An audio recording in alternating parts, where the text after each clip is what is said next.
Esta semana en Cuadriga, Pussy Riot tras las rejas, el hilo que une a la oposición rusa. La última semana, un tribunal en Moscú condenó a 2 años de prisión a 3 miembros de la banda femenina punk Pussy Riot.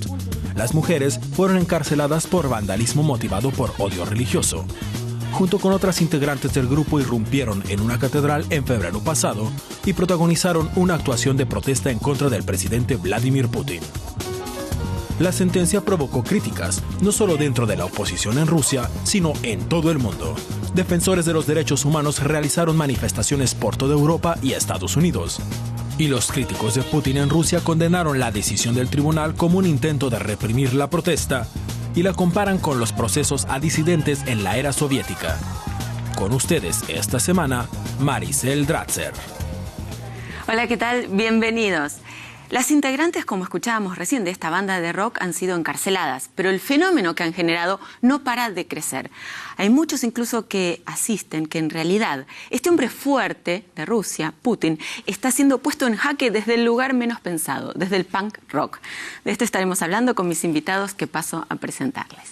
Nos acompañan Katarzyna Stoklosa, es investigadora en estudios culturales de origen polaco y ha estudiado en la Universidad de Frankfurt del Oder y en Moscú.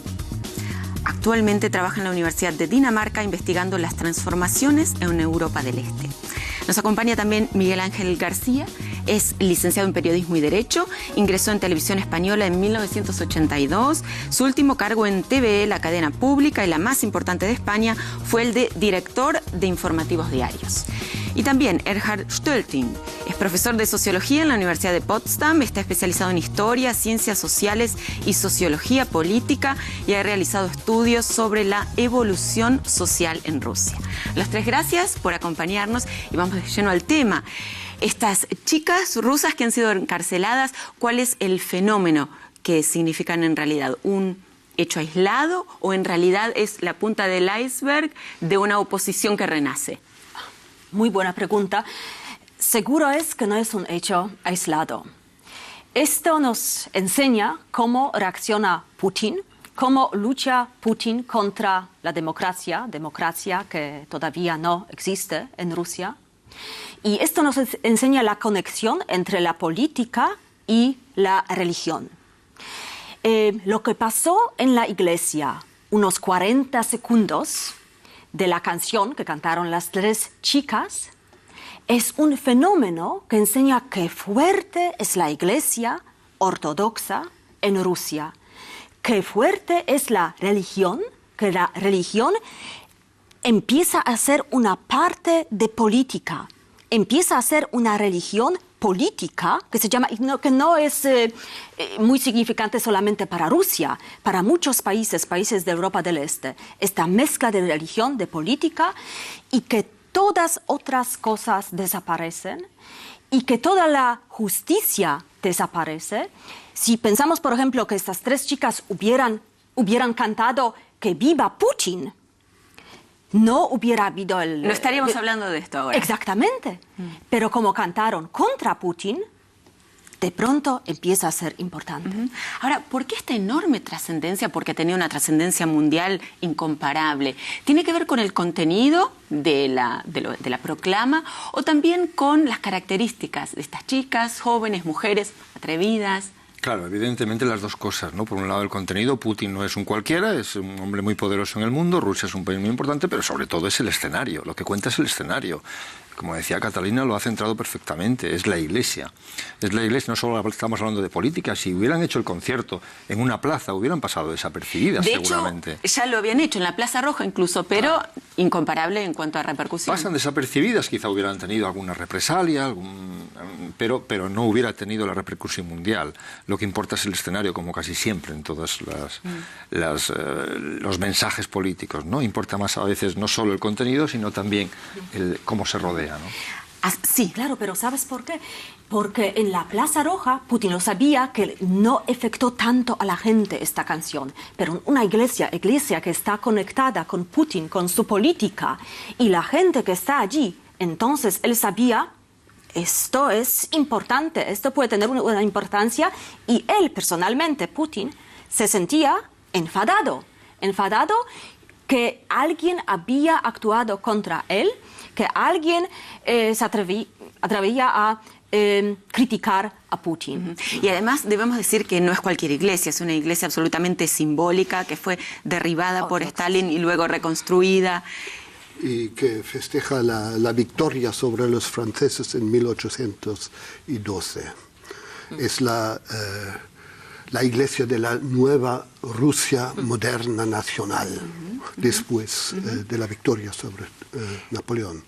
Hacia allí apuntaron estas chicas y dieron en el blanco, pero de alguna manera habrán sido conscientes de la repercusión que van a lograr o las habrá sorprendido incluso a ellas. Seguramente lo esperaban. Y por eso lo hicieron y por eso la prensa era presente. Esa era una acción premeditada.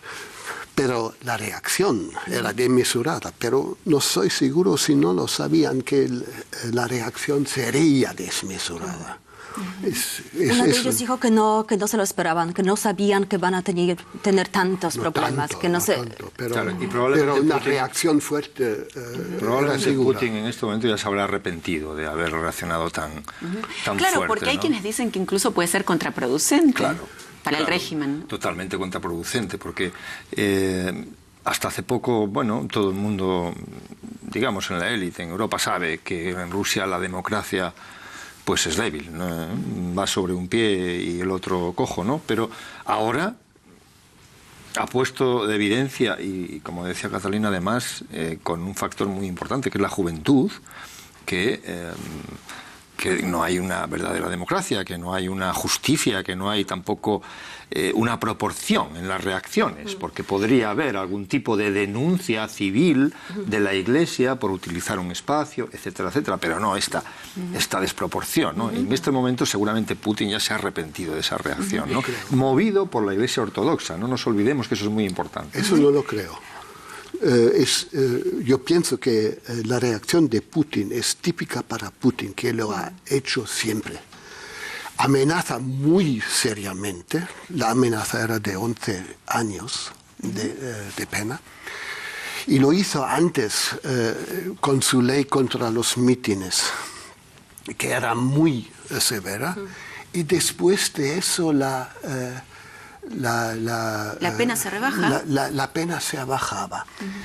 Y por darse Putin una imagen de clemencia, de hombre liberal, que verdaderamente no lo es. 2 años son terribles, pero son menos que 11. Ahora, claro, con todo son 2 años de prisión para una acción que ni siquiera está tipificada en el Código Penal. ¿Por qué esta reacción tan desproporcionada? Porque no podemos comparar Rusia con otros países donde existe la justicia y donde una acción así, las chicas hubieran pagado igual algo, pero no 2 años de prisión. Esto sería imposible. Lo que pasa que todavía puede ser peor, porque una de las chicas han investigado, Putin ha mandado unos psicólogos, le mandó a los doctores, y dicen que una de ellas tiene problemas psicológicos, quieren meterla entonces en una clínica psiquiátrica. E incluso se evalúa la posibilidad de que le quiten la custodia de sus hijos, de los pequeños hijos. 2 de ellas tienen hijos. Y esto también vemos una tradición muy larga en Rusia, esto de mandar la gente a la clínica psiquiátrica, hacía ya Stalin, porque la gente se pone entonces más enferma, más insegura, y Putin es lo que yo creo que también quiere utilizar este medio para hacer las chicas más débiles, porque ellas todavía siguen luchando y no enseñan que se sienten débiles, no enseñan su inseguridad, ellas enseñan la fuerza. Y es justo la fuerza, y justo es lo que no le gusta a Putin, cuando la gente no enseña que se siente débil, sino que enseña, no, yo he tenido razón, yo he hecho lo bueno y no soy débil. He hablado de la justicia que no existe en Rusia, o sea, justicia independiente definitivamente no hay en este país. Bueno, yo no conozco a fondo cómo está la justicia rusa. Yo leo los periódicos y veo los medios. Y cuando veo este tipo de medios me pregunto cómo puede ocurrir todavía en un país supuestamente democrático, ¿no?, que se den estas desproporciones entre un hecho y una represión, ¿no? Asistimos desde que está Putin mandando, pues, a una serie de actos que nos... Recuerdo ahora mismo las persecuciones a periodistas, ¿no? No solo la justicia, también el periodismo en Rusia no es libre. Persecuciones, hablo de asesinatos. No hace mucho hemos celebrado el aniversario, ¿no? Bueno, es una deriva de un país que tendrá que replantearse. Lo que pasa es que acaba de ganar unas elecciones. No creo que haya posibilidades. Pero hay problemas. Que la gente la apoya. Este veredicto llega justamente poco después de cumplirse 100 días de este tercer mandato, pero lo va debilitando. ¿Cómo lo ve? No, es que ese es el problema que vemos después de lo que pasó con las chicas, porque por una parte hay una oposición que tenemos que decir que es cada vez más fuerte en Rusia, ¿no? No podemos comparar con otros países, pero tiene ya alguna fuerza y la oposición empieza a hacer algo contra lo que pasó con las chicas y empieza a dar una imagen muy negativa de Putin, lo que está bien, en la escena política, está bien para las relaciones con el oeste. El problema es que la gente que hicieron una encuesta hace una semana, más de 80% de los rusos están de acuerdo con lo que pasó con las chicas. Significa que más de 80%. Habría que plantearse si la encuesta es libre, si es objetiva, si está bien hecho, y por qué el resultado. Eso sí. Porque los medios son los que provocan ese tipo de opinión pública. No, pero el problema es que la Iglesia Ortodoxa tiene una fuerza para la población, para el pueblo ruso, que no se puede comparar con iglesias de otro mundo. Y por eso Putin sabía muy bien cómo utilizar este elemento religioso, este elemento de la Iglesia Ortodoxa para tener tanto apoyo de la población. Ahora, digamos que esto fue una maniobra política de esta asociación entre Putin y el patriarca y la Iglesia Ortodoxa rusa, o en realidad hay una gran mayoría de creyentes que se vio afectado en su sensibilidad, en sus creencias. Yo no pienso que los creyentes tienen lengua propia, son población para la Iglesia, y la Iglesia es una estructura muy fuerte que estaba reforzándose ya en el tiempo de Yeltsin, después del socialismo. Y su función ahora está como símbolo de la unidad de Rusia. Y Rusia se hace de más y más nacionalizando, que pone un problema porque hay largas poblaciones no rusas y poblaciones musulmanas también, que es un problema para Rusia. Pero la fachada se hace de más y más importante porque el socialismo ya no existe. Y por eso no tienen una legitimación ideológica cualquiera, sino la Iglesia o el nacionalismo.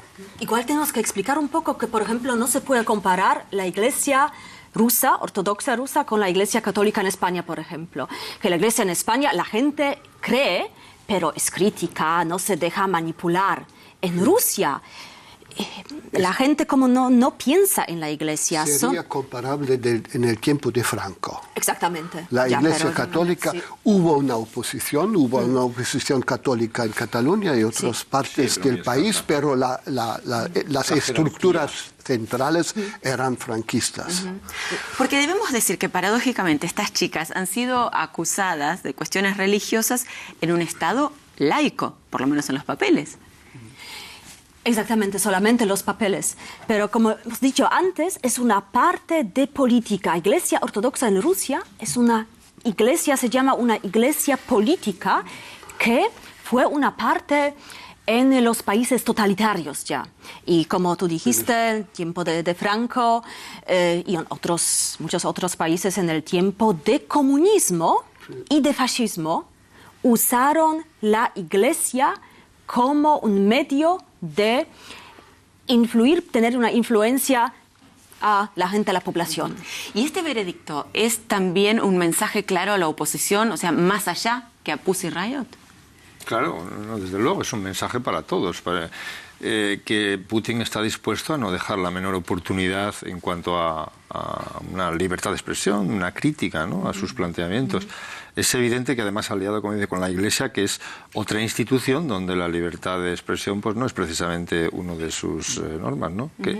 Una institución que se ha convertido en el aglutinador del nacionalismo sobre el que Putin quiere construir la nueva Rusia, el nuevo nacionalismo tiene que tener una seña de identidad, y la seña de identidad es el cristianismo ortodoxo, que para los rusos pues está muy anclado en sus tradiciones, ¿no? Y así las cosas, ¿estas chicas son presas políticas como las ha definido Amnistía Internacional? Sí, es muy importante el carácter de la oposición y el rol de ese punto en ella. La oposición no es bien organizada. Realmente es de más amplia, pero no tiene organización ninguna. No es un peligro verdadero. Pero sobre todo en las grandes ciudades como Moscú o Petersburgo y otros, Novosibirsk, hay esas subculturas modernas, inteligencias, estudiantes, clases, cetos medios, que son contra el sistema, pero no pueden organizarse. Y en principio esa acción de las chicas no era tan político, no era un peligro vero. Pero los símbolos son muy importantes para las autoridades, y por eso como símbolos crean emociones, son importantes para la fachada. Y hablando de símbolos, no sé si habrán reparado en el detalle, pero una de las tres acusadas, mientras escuchaba la acusación, vestía una remera que decía "no pasarán", así en español, en Rusia. ¿Esto es algo intrascendente o por el contrario ya nos habla de una internacionalización de esta lucha? Claro, una internalización de la lucha, y también para enseñar: no vamos a dejar ser fuertes, no vamos a dejar la lucha, somos una parte de la lucha internacional contra el régimen y contra el totalitarismo que todavía existe en Rusia. Que es un poco cómico, pero el "no pasarán" era parte del mito comunismo que cada uno conocía en Rusia. Y no sabemos que pasaban. Sí. Claro, ese es el problema.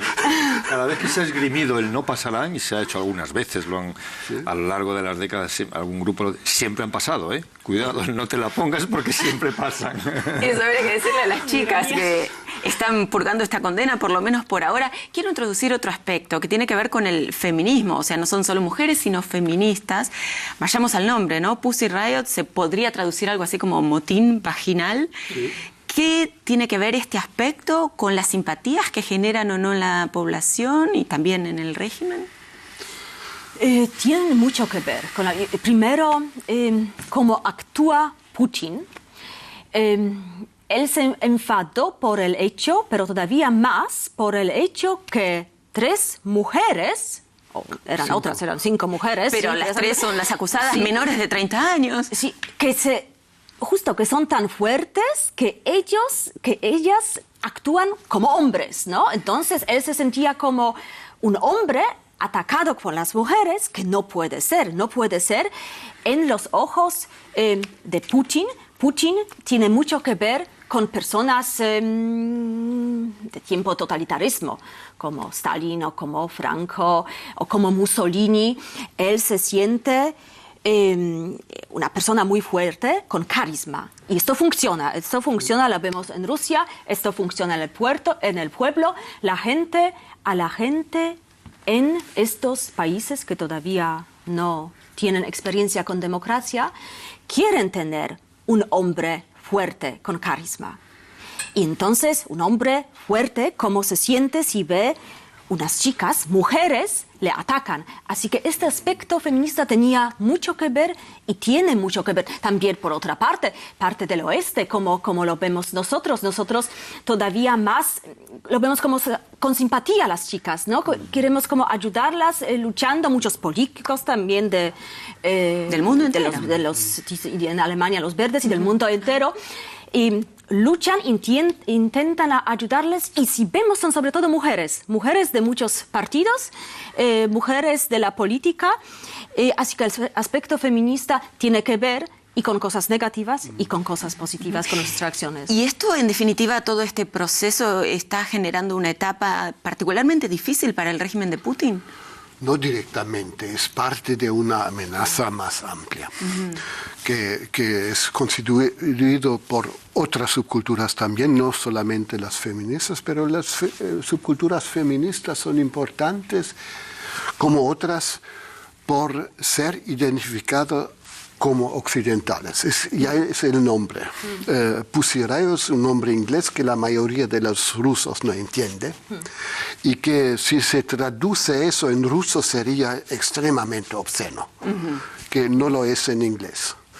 Y con eso hay una distancia entre esos movimientos de oposición, sobre todo cultural, contra Putin, contra la corrupción, contra todo eso, aglomeración del poder.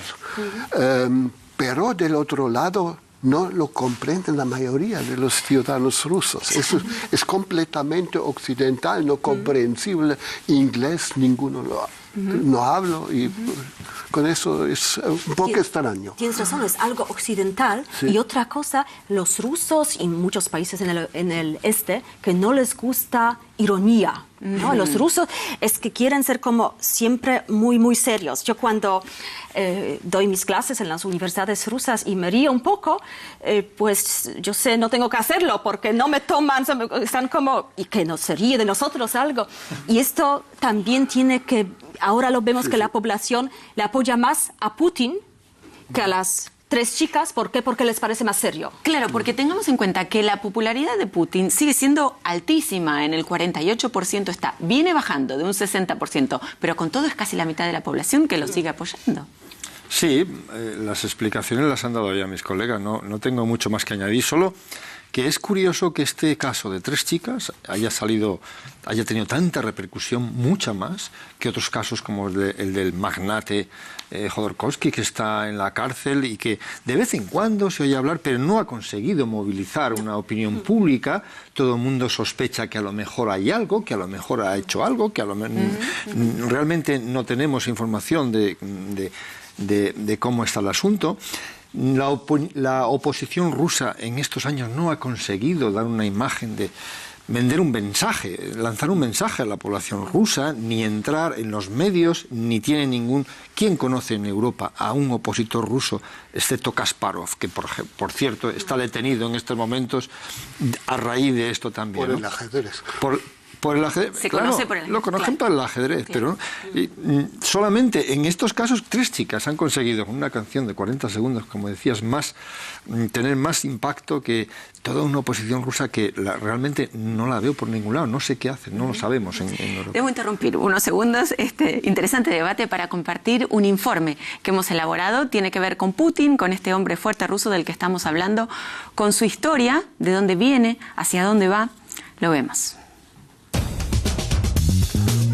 Vladimir Putin es un personaje que polariza tanto en su país como en el extranjero. El presidente ruso ha estado en primer plano por un motivo u otro durante 12 agitados años. Desde que asumió el poder, este antiguo oficial de los servicios secretos ha sido muy hábil aniquilando a la oposición. Los oligarcas que no quisieron unirse le fueron castigados. Así ocurrió al magnate Mikhail Khodorkovsky, que ahora cumple una larga condena por fraude y evasión de impuestos. Después de 8 años como presidente de Rusia, entre el 2000 y el 2008, la Constitución le impidió postular a un tercer periodo. Pero logró mantener las riendas del poder al transformarse en primer ministro por los siguientes 4 años. La presidencia quedó en manos de su aliado Dmitry Medvedev. En una polémica maniobra, Putin se postuló para presidente en el 2012 y ganó fácilmente con más del 60% de votos. La oposición y organizaciones internacionales denunciaron irregularidades. Irregularidades, elecciones fraudulentas, incluso las parlamentarias, ha habido enormes denuncias, enorme cantidad. Sin embargo, ahí está Putin iniciando su tercer mandato. Ya, ¿quién lo puede impedir? Rusia es un país muy grande como para que una simple amenaza exterior pueda pueda hacer mella, ¿no? Y tiene mucho tiempo por delante, además. El problema será hacia dónde va, porque si sigue la misma deriva que ha tenido, significa que se está alejando cada vez más de Europa, en primer lugar, y de la democracia. El camino a dónde lo lleva, la verdad es que no lo puedo saber. Ahora, ¿está distinto este hombre en su tercer mandato y por todos los hechos de los que hemos estado hablando? ¿Está menos soberbio o es solo algo que intenta mostrar? No está distinto. Cuando vemos la biografía de Putin y cuando comparamos sus tiempos de haber estado en la política, cuando lo analizamos, lo vemos cada vez como más seguro, más listo. Este es el problema, porque solamente los listos en un sistema totalitario lo consiguen, como Putin. Así que Putin sabe cómo reaccionar hacia el oeste y cómo reaccionar en relación con su pueblo. Y cuando habla con los políticos de oeste, parece que sí, que les escucha. Él no dice directamente que tiene razón. Pero luego hace y actúa en Rusia, en su pueblo, como quiere él, y así enseña al mundo del oeste que él tiene el poder y que él dice por dónde va el pueblo. Entonces, ¿Putin hasta el año 2024? Sí, eso es posible. Pero la cuestión en Rusia es que no hay figuras que pueden hacer concurrencia. La oposición no es organizada y no puede serlo porque hay las represiones. En el campo del gobierno hay diferentes alas. Hubo una ala liberal, por ejemplo, Medvedev, pero no son fuertes. Y parece, si hay alas, no son visibles. La política en el palacio es opaca. Y por eso se puede ser seguro que esas alas existen y que luchan entre ellos, pero no se sabe quién es y no tienen personalidad pública. Por eso la posición de Putin personalmente es fuerte, pero no tienen posibilidad de actuar verdaderamente. Rusia tiene problemas económicos, tiene problemas administrativos terribles y no sabe hallar soluciones para eso. Y no tiene las estructuras para hallar soluciones porque son todos demasiado corruptos. Y Putin no puede hacer nada contra eso. Y además, el elemento es que Putin sabe cómo actuar con el pueblo. Medvedev, has mencionado, no tiene ninguna influencia porque Medvedev nos parece a nosotros del oeste más simpático, porque él parece más tipo del oeste. Y es justo lo que no funciona en Rusia. Cuando ven un tipo que se parece más a los políticos del oeste, no puede tener influencia, no puede afectuar a ellos, ¿no? Entonces, por eso Putin produce más simpatía para su pueblo, porque él parece un chico del este, un chico nuestro, fuerte, con carisma, y un chico que nos dice a dónde ir. Es lo que no consiguió Medvedev. Y así las cosas, además, en realidad la oposición no puede cosechar, no puede articular en las elecciones, por lo menos. Si bien el oficialismo cada vez tiene menos votos, la oposición no puede articular una opción válida. ¿Es por la represión o es porque no se ponen de acuerdo y están atomizados? Bueno, las dos cosas. La oposición tiene dos problemas. Una es Putin y otra son ellos mismos. Primero, definir sus posiciones, definir claramente sus posiciones y que no sean posiciones de tipo personalista, que estamos acostumbrados a ver mucho, sino posiciones verdaderamente ideológicas y sostenibles, ¿no? Y por otro lado, la represión que tiene que sufrir en cuanto a que Putin no permite una mínima crítica, ¿no? Si además tenemos en cuenta que el otro gran factor de Rusia es la Iglesia, que está claramente del lado de Putin, pues realmente lo tienen bastante más difícil que tres chicas cantando punk en una iglesia. ¿Y cómo actuará en definitiva este veredicto? ¿Va a beneficiar a la oposición porque va a unar a los críticos, los va a aglutinar, o en realidad va a esparcir miedo al disenso? Va a unar los críticos, sí, pero el peor problema es que ellos no pueden existir, sobre todo por la represión. Es que si comparamos Rusia con otros países del este, si comparamos, por ejemplo, con Rumanía, en Rumanía podría existir una oposición, pero es que todos los políticos son corruptos. En Rusia no tienen esta alternativa, no todos son corruptos, pero es que cuando luchan contra ellas, cuando no les dan la posibilidad de existir, ¿cómo pueden hacer? Sí, sí. Pero... Y el Poder Judicial y el Poder Legislativo son brazos del poder político. Sí, de los procuradores. Los procuradores son el instrumento principal del gobierno y los tribunales son órganos de los procuradores y nada más. Pero el interesante, al contrario del sistema soviético, es que son los instrumentos principales del poder y no tanto los servicios secretos, no el KGB, sino abiertamente esas instituciones con una fachada de Estado legal, pero que no lo son. Y cada uno lo sabe. Como en la Unión Soviética, cada uno sabía qué es la Unión Soviética y se daba una fachada diferente. Y eso es importante, conservar la fachada. Eso es lo más principal, porque cada ruso, aún los que son del lado de Putin, saben que la sociedad es corrupta. No hay ilusiones.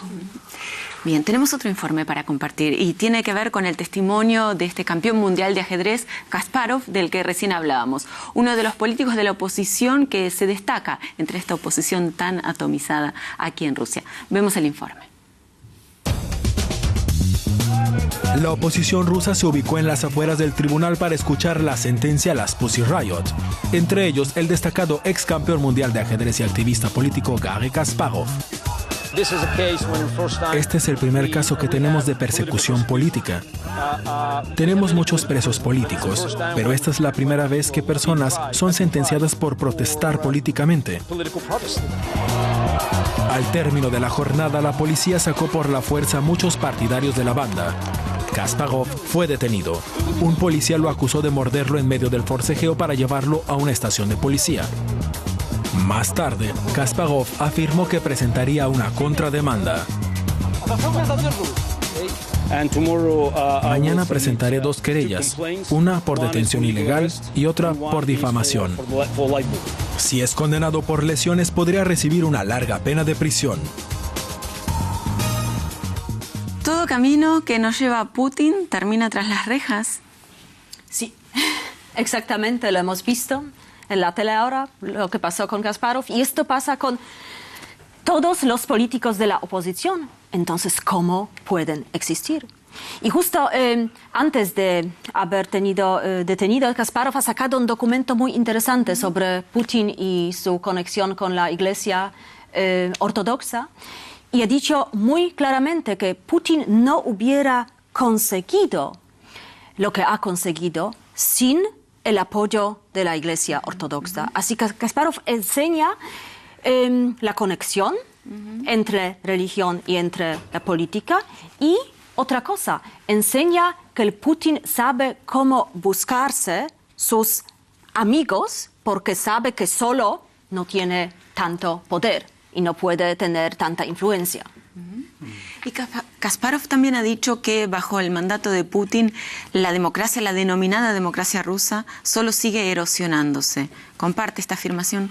Sí, en principio sí, pero hay fuerzas, hay posibilidades en Rusia que existen.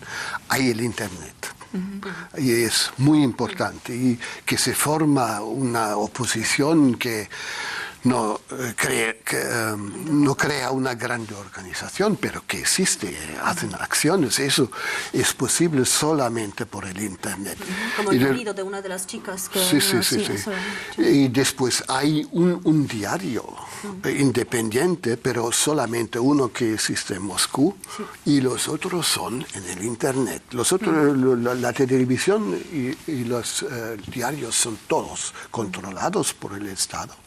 no la Gaceta Nueva, la Novaya Gazeta, y no el Internet. Y por eso es muy importante.